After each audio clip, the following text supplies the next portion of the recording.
Good evening, everyone.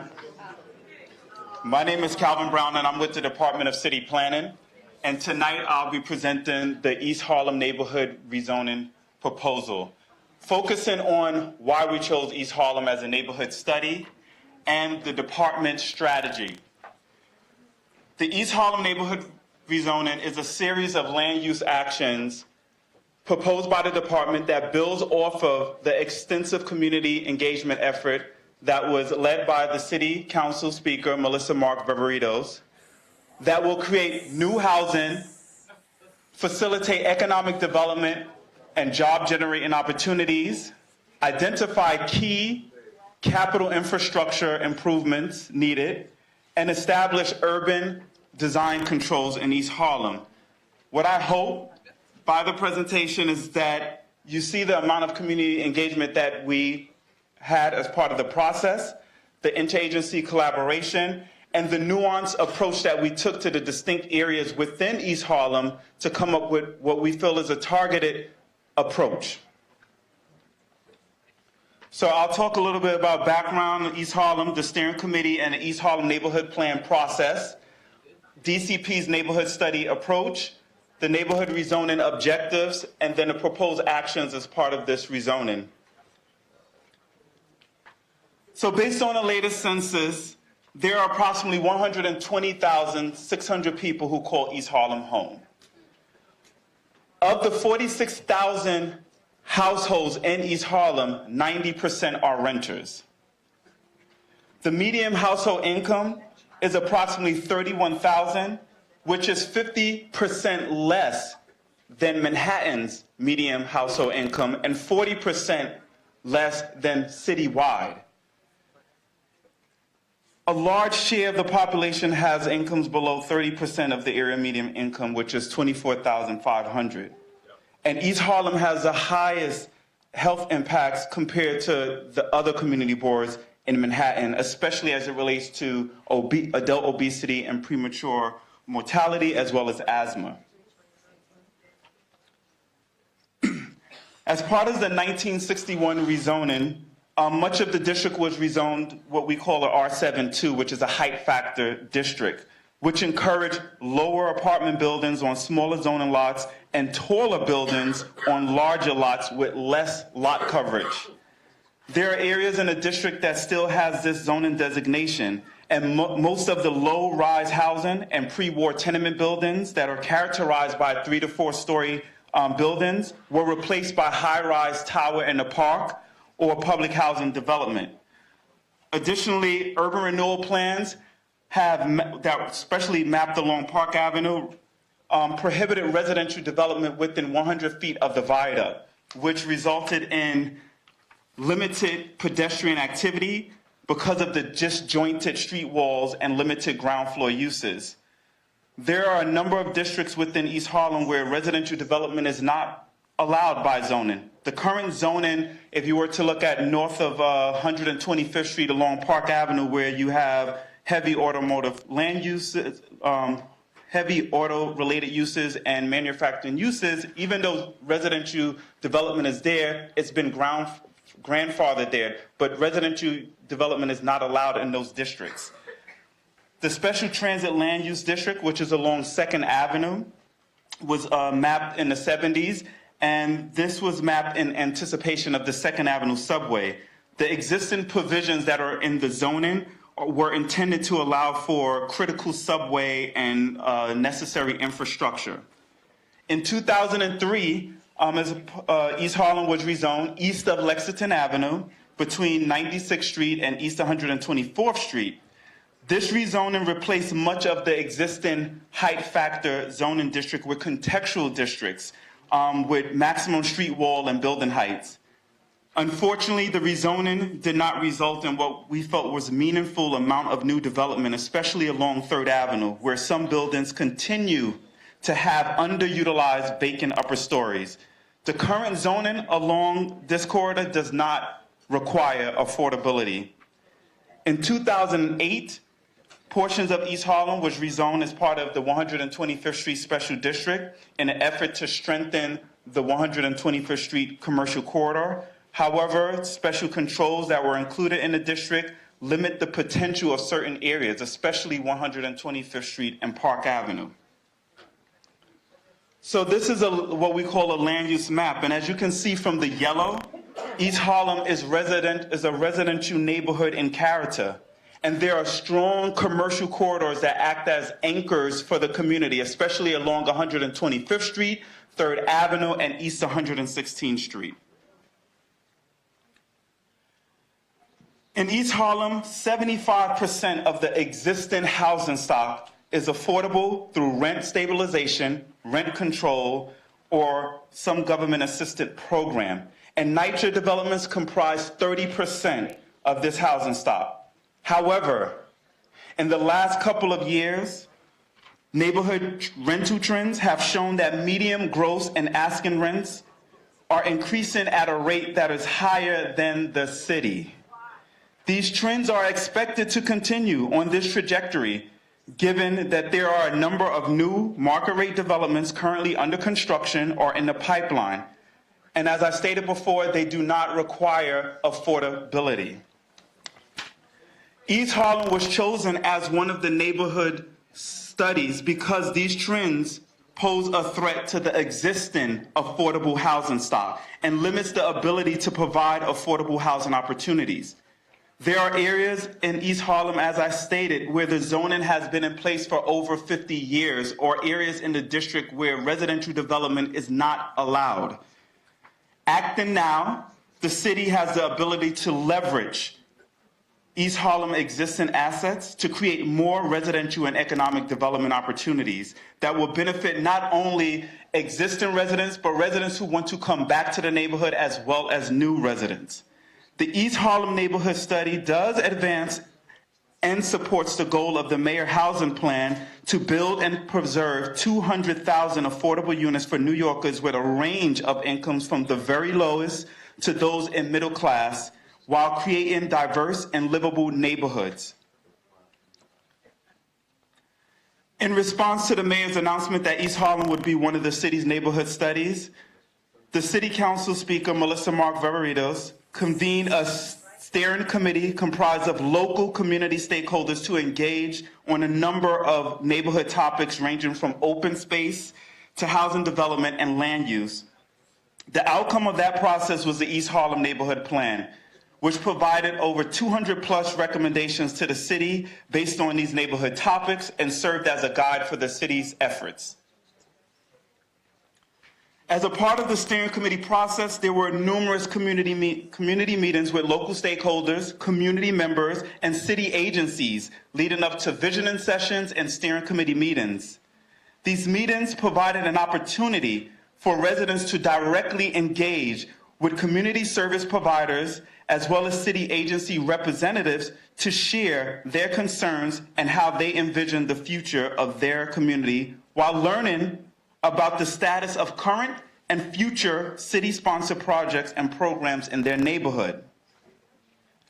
This information was collected by the steering committee subgroups, developed into recommendations that were presented to the entire committee under the various neighborhood objectives as shown on the screen. In the East Harlem Neighborhood Plan, there were 3 main objectives and 30 recommendations related to zoning and land use. Some of the key goals enshrined in the plan under those objectives are increasing the amount of affordable housing opportunities, preserving East Harlem's neighborhood character, increasing density in select places to create more affordable housing and job opportunities. So now I will discuss DCP's neighborhood study approach. The department's study has been informed and builds off of the objectives and recommendations included in the East Harlem Neighborhood Plan, which involved the extensive community engagement effort. The 30 recommendations included in the plan related to zoning and land use that identify suggested areas for rezoning of privately and publicly held sites and suggest other areas for preservation were provided a solid foundation for our zoning framework. As part of the neighborhood study, the department has worked collectively with the community and our interagency partners to develop a zoning framework that responds to the concerns raised by the community.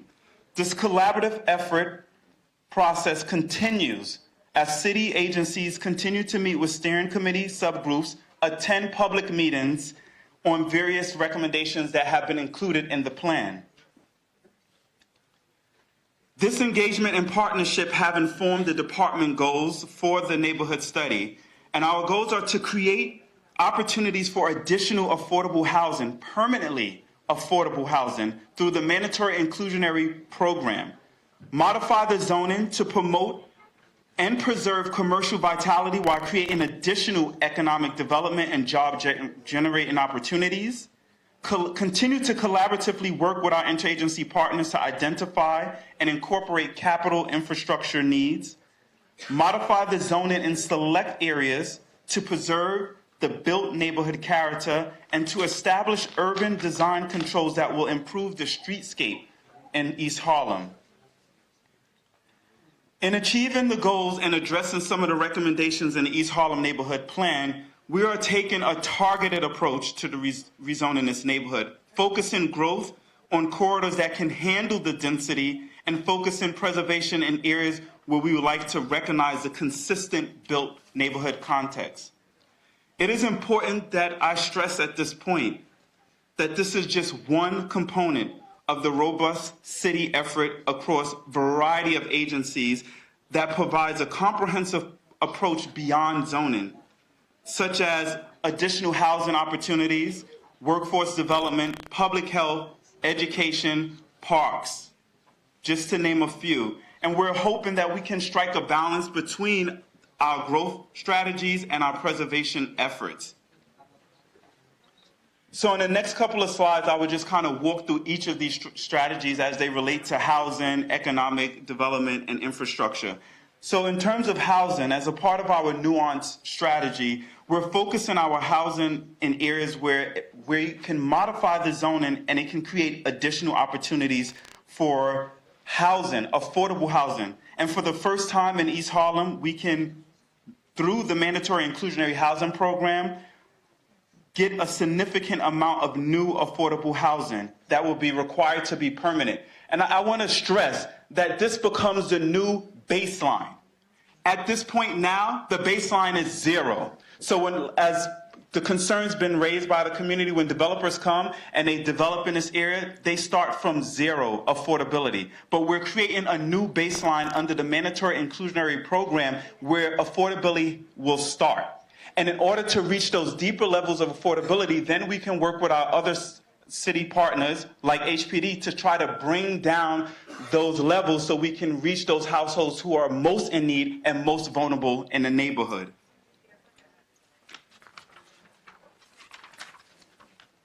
In addition to the housing strategy, the proposal includes strategies for economic development, growth as well as job generating opportunities. These areas correspond to areas where certain light manufacturing exists today, strong commercial corridors areas, and where the zoning can help create a new regional business district. So just looking at the map, these are the areas where we will focus those sort of economic development opportunities. Right now on 3rd Avenue above 115th Street is already zoned what we call a C4-4D. And the reason why it has that, it has a contextual zoning district and it has a commercial density right now, which we call floor area ratio of 3.4 for commercial uses. So we want to continue that so those commercial uses along that portion of 3rd Avenue can continue to grow. And then also focusing our efforts on 125th Street and Park Avenue, where you have the elevated Metro North. There's an opportunity to really incentivize commercial development at that area to increase the potential as a transit and commercial hub at that section. The zoning proposal also takes into account future transit needs and that will come with the second phase of the 2nd Avenue subway. The proposal would modify the special transit land use district, which is mapped along 2nd Avenue. It was originally mapped in the 1970s, and it does not really reflect the current needs for MTA and the 2nd Avenue subway. The proposed changes will allow MTA to incorporate subway infrastructure changes such as station access, ventilation stations that can be incorporated into the new building so we can have a continuous street context along 2nd Avenue. So as part of these efforts, we want to make sure that we can incorporate those infrastructure needs that the MTA requires with the 2nd Avenue subway into future development, and we won't get standalone ventilation or infrastructure buildings. There's also select areas in the district where the department would like to do what we call contextual districts. And these are areas where the department wants to encourage new buildings that are appropriate for the existing and consistent built context. As I stated earlier, in 2003, when we rezoned east of Lexington Avenue in those mid-blocks, we did contextual zoning so we can preserve the character of those mid-blocks. So this would be the same thing that we do in the areas that are highlighted in yellow. So portions above 125th Street, between 125th and 132nd, between Park Avenue and 5th, and then in the mid-blocks between Lexington and Park in various sections, not preserving those areas that already have, whether it's NYCHA developments or a high zoning district. We also propose the creation of a new special zoning district, the East Harlem Corridor Special District, that will include more refined controls regarding ground floor uses and urban design and parking.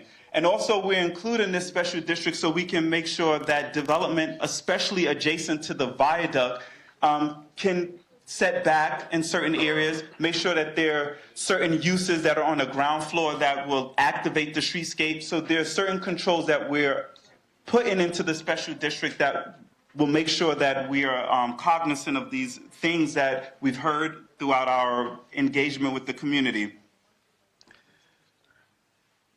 As shown in a number of different zoning treatments by the colors that are on the map, this zoning framework is not broad brush. It's very targeted, and it takes into consideration the distinct areas in East Harlem. The proposed zoning is just one component, as I stated earlier, of the neighborhood study and has been developed to complement and support the number of efforts being proposed by the city. So the actions as a part of the East Harlem neighborhood rezoning is one, a zoning map amendment, and this would include changing those various districts, mapping a special East Harlem corridor district, and remapping portions of the special transit land use district. There will also be a zoning text amendment so we can establish this new special East Harlem corridor district. We can amend the special 125th Street district text, and then amend the special transit land use district, and then also to map this area within the zoning boundaries as a mandatory inclusionary housing area. There will also be an amendment to the Milbank Raleigh Urban Renewal Plan, and this will remove the barrier adjacent to the viaduct so residential development could be built within 100 feet of the viaduct. And this is just a proposed zoning map, and I have copies of this, and also have copies of the sort of continuous conversations that the city is having with various agencies, with various subgroups as part of the East Harlem Neighborhood Plan to address some of the concerns. And I'll make sure that the board get a copy and that there are copies placed outside. And that concludes this presentation.